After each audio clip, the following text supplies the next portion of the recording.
Dia takut salah nama saya. Dia nama Cina kan. Cincong, Cincong, Cincen, macam-macam. Ada yang siap panggil saya Sisi lah, mungkin lebih senang. Untuk makluman, nama saya adalah Cincong. Sekali lagi Cincong. Yalah, pelik sikit nama. Ibu-ibu, ayah-ayah, rakan-rakan yang hadir pada hari ini, kita ada pimpinan-pimpinan. Tadi disebut saudara Prabhakaran, ada yang panggil dia YB. Kemudian teringat bahawa dia bukan YB lagi sebab parlimen sudah bubar. Nanti kalau tuan-tuan puan-puan jumpa saya, boleh panggil saya YB lagi sebab saya adun dari Pahang dan Pahang belum bubar lagi. Jadi boleh panggil saya YB ya, jangan bimbang. Okey. Tapi tepuk apa? Mungkin bubar esok. Yalah, saya dengar esok pun bubar. Bubar, tak bubar, kita buat kerja biasa je. Yang penting kita terus melawan kezaliman UMNO dan Barisan Nasional. Betul atau tidak? 各位巴土的朋友们，大家晚上好。Malay Wanakam. Wanakam. Makcik pun pandai cakap Wanakam sekarang. Sebelum ni tak ada orang pandai cakap Wanakam, tak ada orang pandai cakap how. Keadilan, Pakatan Harapan mula membawa satu perubahan yang mana kita menggabungkan rakyat biarpun Melayu, Cina, India, Iban, Kadasan, kita semua adalah satu keluarga. Betul atau tidak? Itulah sebab kita berada di sini walaupun ada risiko hujan. Tuan-tuan dan puan-puan, kalau terlalu ramai saya pun takut. Sebab kalau hujan orang masuk ramai makin ramai, T. Ahmad Zahid kata rakyat Malaysia tak takut banjir. Jadi saya boleh bubarkan parlimen. Tapi saya sedar rakyat pada hari ini datang yang pertama kerana parlimen sudah bubar.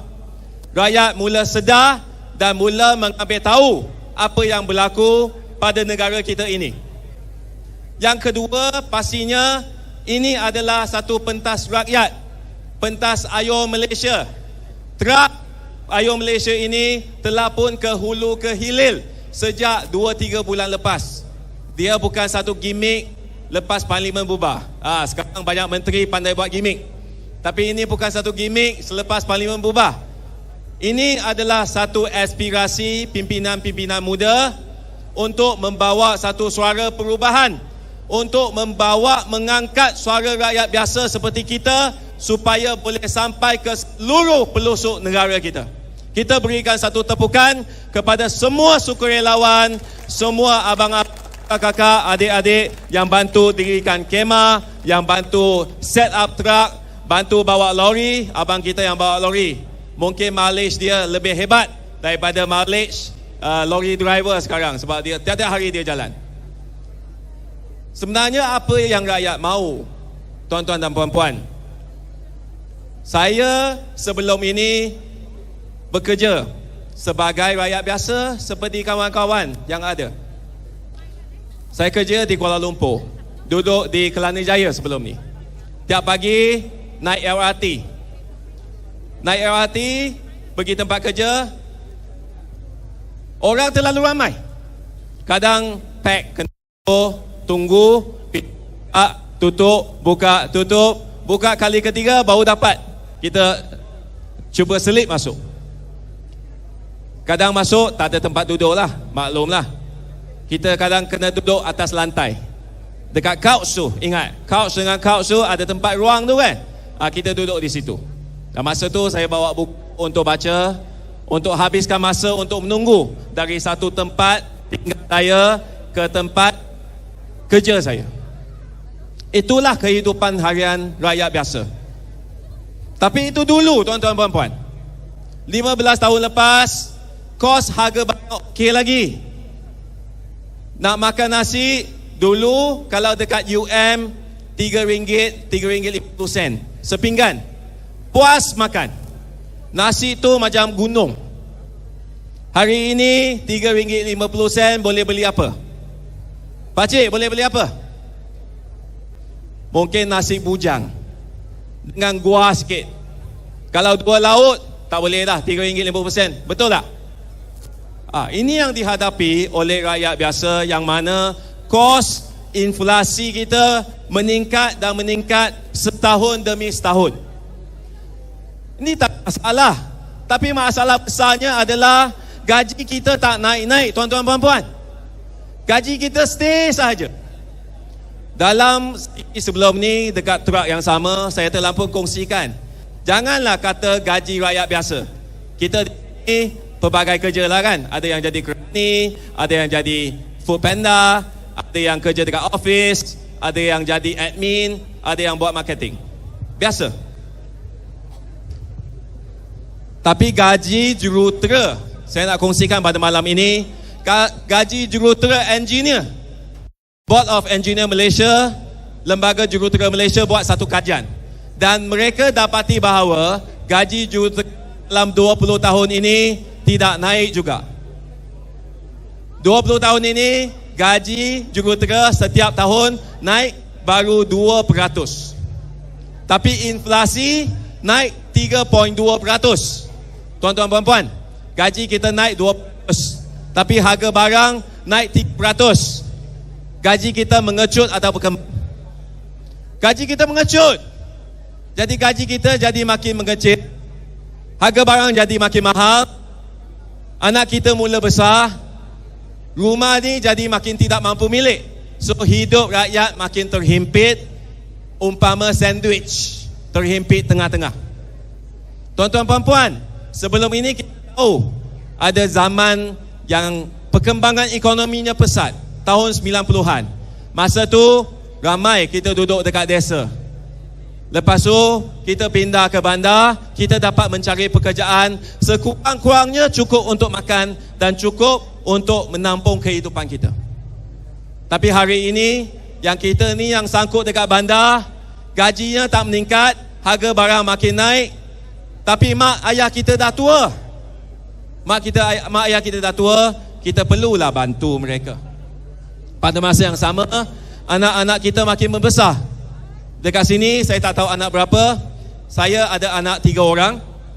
Nak jaga 3 orang anak, umpama nak bayar ansuran untuk 3 biji kereta. Setuju atau tidak? Ada yang kata tak setuju. Mungkin dia 4 anak, lagi susah. Jadi nak menampung, kita terhimpit sebagai sandwich kerana di samping harga barang naik dan gaji kita naik, di samping kita perlu menyara hidup keluarga kita, tapi mak ayah kita makin tua dan kita juga makin tua. Jadi masyarakat kita tak seperti generasi dulu. Mereka rasa kurang-kurangnya saya kuat kerja, saya bersungguh-sungguh untuk mencari makan, cari rezeki, hidup saya terjamin. Dan saya nampak adalah sinaran di depan, adalah masa depan yang lebih cerah. Tetapi hari ini, tuan-tuan puan-puan, kita bekerja siang, kita kerja malam, kita kerja tak berhenti pun, kita rasa masa depan kita malap. Mengapa perkara ini berlaku? Mengapa dalam 20 tahun ini gaji jurutera tak naik-naik? Mengapa 1 daripada 3 jurutera selepas tamat pengajian, gaji mereka kurang daripada RM2,000?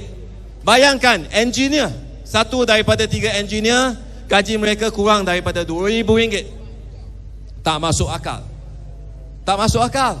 Baik pergi bawa Grab, baik pergi bawa Food Panda, mengapa anak-anak kita nak sambung belajar lagi? Betul tak? So ini masalah yang pelik yang berlaku dekat kehidupan harian kita. Negara lain, tuan-tuan puan-puan, mereka sibuk, negara maju, mereka sibuk nak bikin, nak memperbaiki benda-benda yang kita tidak dapat bayangkan.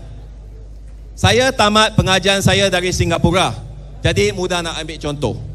Ada sehari saya nampak depan asrama saya, mengapa ada satu longkang yang khususnya mengutip air hujan. Longkang dia ada 2 jenis tau dekat Singapura. Tak macam kita, macam-macam air, kita semua akhirnya sumbat dekat longkang saja. Tapi Singapura dia dah buat 2 longkang.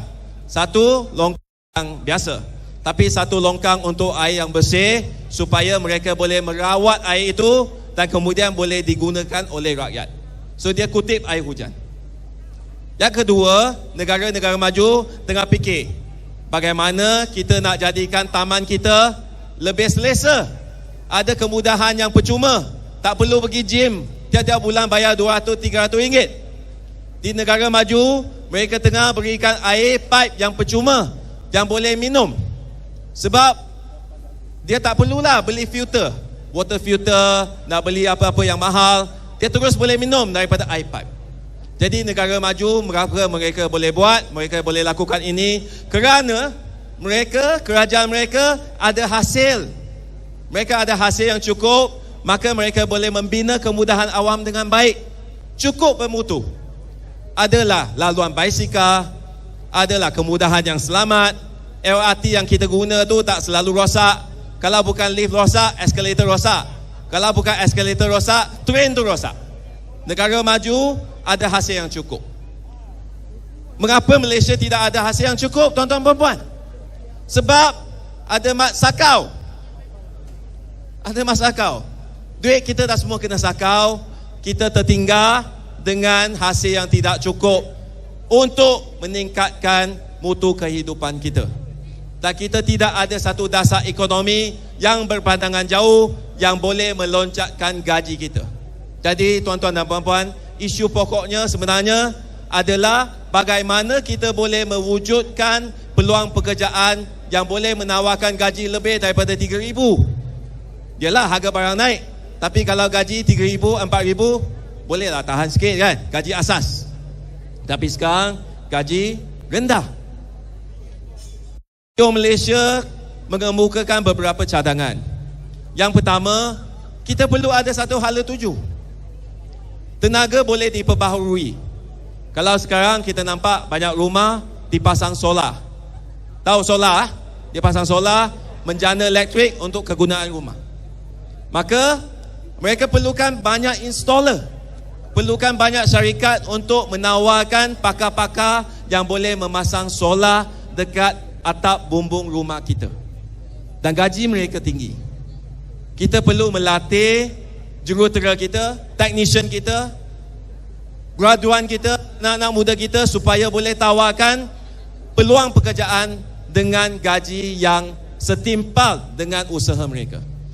Sememangnya kita sepatutnya dapat menikmati kehidupan yang lebih baik, tapi disebabkan kerajaan UMNO dan BN yang hanya fikir tentang bab sendiri, dia tidak fikir bab rakyat, rakyat biasa. Sebab menteri kita yang telah bubar pun sekarang bukan menteri lah, dia menteri caretaker. Mereka golongan bangsa. Bila ringgit jatuh, rakyat rasa susah. Tepung gandum pun naik harga. Nak makan roti canai akan naik harga. Tapi dia tak apa, sebab dia makan dekat hotel. Bila ringgit jatuh, Menteri Kewangan tumpang gembira. Dia bukan rasa wah ada cabaran, dia tumpang gembira. Kita mengalu-alukan kehadiran YB Nik Nazmi, Setiawangsa, bekas Setiawangsa. Jadi bagi saya, kita tak bolehlah mengeluh saja tentang isu ataupun tentang cari pasal, cari isu. Pada masa yang sama, kita perlu kemukakan penyelesaian yang menyeluruh supaya kita boleh naikkan gaji anak-anak kita, naikkan gaji pekerja-pekerja kita. Kita perlu membasmi rasuah, penyelewengan kuasa supaya kuasa, harta milik negara kita boleh dikembalikan kepada rakyat. Boleh atau tidak? Ayo! Ayo! Ayo! Akhir kata, saya nak sambung sikit dalam bahasa ibunda saya, bahasa Mandarin. 各位朋友们，今天晚上呢，我在此呼吁大家，这一次我们有3个大的阵营会出来竞选，国政、国盟还有西盟。我们都知道，有2个阵营呢不会站在全国的人民、各个族群的人民这一边，有2个阵营呢不会站在把全国的人民团结在一起的这一边。所以这一次呢，每一票都非常的重要，请登记啊，成为邮寄选民。如果您在外国，那如果不是的话呢，请记得跟进IO Malaysia的消息。那么在投票日当天呢，一定要出来投票，可以不可以？Ah, saya dengar ada lah. Ada saya boleh cakap Tionghoa. Saya bukan cakap Tamil lah. Tadi saya cakap bahasa Tionghoa. Okey, itu saja yang saya nak sampaikan. Saya berikan ruang kepada pimpinan lain yang baru tiba. Sekian, terima kasih kepada semua. Ayah-ayah, ibu-ibu, kakak-kakak, abang-abang semua. Sekian, terima kasih. Sisi Tajah, Nandri, Wanakam.